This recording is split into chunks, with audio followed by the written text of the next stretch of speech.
रचित सुसमाचार अध्याय 10। इन बातों के बाद प्रभु ने 70 और मनुष्य नियुक्त किए और जिस जिस नगर और जगह को वो स्वयं जाने पर था वहां उन्हें दो दो करके अपने आगे भेजा। उसने उनसे कहा, पक्के खेत बहुत हैं परंतु मजदूर थोड़े हैं, इसलिए खेत के स्वामी से विनती करो कि वो अपने खेत काटने को मजदूर भेज दे। जाओ देखो, मैं तुम्हें भेड़ों की नाई भेड़ियों के बीच में भेजता हूं, इसलिए न बटुआ न झोला न जूते लो और न मार्ग में किसी को नमस्कार करो। जिस किसी घर में जाओ पहले कहो, इस घर का कल्याण हो। यदि वहां कोई कल्याण के योग्य होगा तो तुम्हारा कल्याण उस पर ठहरेगा, नहीं तो तुम्हारे पास लौट आएगा। उसी घर में रहो और जो कुछ उनसे मिले वही खाओ पियो, क्योंकि मजदूर को अपनी मजदूरी मिलनी चाहिए। घर घर न फिरना। जिस नगर में जाओ और वहां के लोग तुम्हारा स्वागत करें तो जो कुछ तुम्हारे सामने रखा जाए वही खाओ। वहां के बीमारों को चंगा करो और उनसे कहो, परमेश्वर का राज्य तुम्हारे निकट आ पहुंचा है। परंतु जिस नगर में जाओ और वहां के लोग तुम्हें ग्रहण न करें तो उसके बाजारों में जाकर कहो, तुम्हारे नगर की धूल भी जो हमारे पांवों में लगी है हम तुम्हारे सामने झाड़ देते हैं। तो भी ये जान लो कि परमेश्वर का राज्य तुम्हारे निकट आ पहुंचा है। मैं तुमसे कहता हूं, उस दिन उस नगर की दशा से सदोम की दशा सहने योग्य होगी। हाय खुराजीन, हाय बैतसैदा, जो सामर्थ के काम तुम में किए गए यदि वे सूर और सैदा में किए जाते तो टाट ओढ़कर और राख में बैठकर वे कब के मन फिराते। न्याय के दिन तुम्हारी दशा से सूर और सैदा की दशा सहने योग्य होगी। और हे कफरनहूम, क्या तू स्वर्ग तक ऊंचा किया जाएगा? तू तो अधोलोक तक नीचे जाएगा। जो तुम्हारी सुनता है वो मेरी सुनता है, और जो तुम्हें तुच्छ जानता है वो मुझे तुच्छ जानता है, और जो मुझे तुच्छ जानता है वो मेरे भेजने वाले को तुच्छ जानता है।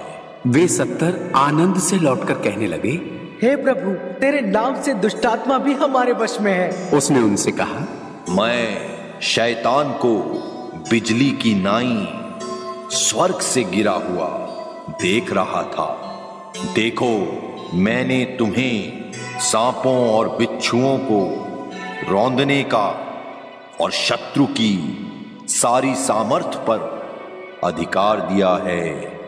किसी वस्तु से तुम्हें कुछ हानि न होगी, तो भी इससे आनंदित मत हो कि आत्मा तुम्हारे वश में है, परंतु इससे आनंदित हो कि तुम्हारे नाम स्वर्ग पर लिखे हैं। उस घड़ी वो पवित्र आत्मा में होकर आनंद से भर गया और कहा, हे पिता, स्वर्ग और पृथ्वी के प्रभु, मैं तेरा धन्यवाद करता हूं कि तूने इन बातों को ज्ञानियों और समझदारों से छिपा रखा और बालकों पर प्रकट किया। हे पिता, क्योंकि तुझे यही अच्छा लगा। मेरे पिता ने मुझे। वचन 23। और चेलों की ओर फिरकर निराले में कहा, धन्य हैं वे आंखें जो ये बातें जो तुम देखते हो देखती हैं। वचन 24। क्योंकि मैं तुमसे कहता हूं कि बहुत से भविष्यद्वक्ताओं और राजाओं ने चाहा कि जो बातें तुम देखते हो देखें पर न देखी, और जो बातें तुम सुनते हो सुने पर न सुनी। वचन 25। और देखो, एक व्यवस्थापक उठा और यह कहकर उसकी परीक्षा करने लगा कि हे गुरु, अनंत जीवन का वारिस होने के लिए मैं क्या करूं? वचन 26, उसने उससे कहा कि व्यवस्था में क्या लिखा है तू कैसे पढ़ता है? वचन 27, उसने उत्तर दिया कि तू प्रभु अपने परमेश्वर से अपने सारे मन और अपने सारे प्राण और अपनी सारी शक्ति और अपनी सारी बुद्धि के साथ प्रेम रख और अपने पड़ोसी से अपने समान प्रेम रख। वचन 28, उसने उससे कहा तूने ठीक उत्तर दिया है, यही कर तो तू जीवित रहेगा। वचन 29, परंतु उसने अपनी तई धर्मी ठहराने की इच्छा से यीशु से पूछा, तो मेरा पड़ोसी कौन है? वचन 30, यीशु ने उत्तर दिया कि एक मनुष्य यरूशलेम से यरीहो को जा रहा था कि डाकुओं ने घेर कर उसके कपड़े उतार लिए और मार पीट कर उसे अधमुआ छोड़कर चले गए। वचन 31, और ऐसा हुआ कि उसी मार्ग से एक याजक जा रहा था, परंतु उसे देख के कतरा कर चला गया। वचन 32, इसी रीति से एक लेवी उस जगह पर आया, वह भी उसे देख के कतरा कर चला गया। वचन 33, परंतु एक सामरी यात्री वहां आ निकला और उसे देखकर तरस खाया। वचन 34, और उसके पास आकर और उसके घावों पर तेल और दाखरस डालकर पट्टियां बांधी और अपनी सवारी पर चढ़ाकर सराय में ले गया और उसकी सेवा टहल की। वचन 35, दूसरे दिन उसने 2 दिनार निकालकर भटियारे को दिए और कहा, इसकी सेवा टहल करना और जो कुछ तेरा और लगेगा वह मैं लौटने पर तुझे भर दूंगा। वचन 36, अब तेरी समझ में जो डाकुओं में घिर गया था, इन तीनों में से उसका पड़ोसी कौन ठहरा? वचन 37, उसने कहा, वही जिसने उस पर तरस खाया। यीशु ने उससे कहा, जा तू भी ऐसा ही कर। वचन 38, फिर जब वे जा रहे थे तो वह एक गांव में गया और मार्था नाम एक स्त्री ने उसे अपने घर में उतारा। वचन 39, और मरियम नाम उसकी एक बहन थी, वह प्रभु के पांवों के पास बैठकर उसका वचन सुनती थी।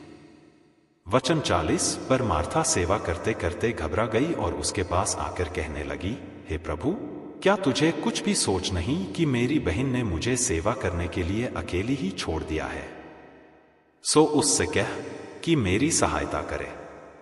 वचन 41, प्रभु ने उसे उत्तर दिया, मार्था, हे मार्था, तू बहुत बातों के लिए चिंता करती और घबराती है। वचन 42, परंतु एक बात अवश्य है और उस उत्तम भाग को मरियम ने चुन लिया है जो उससे छीना न जाएगा।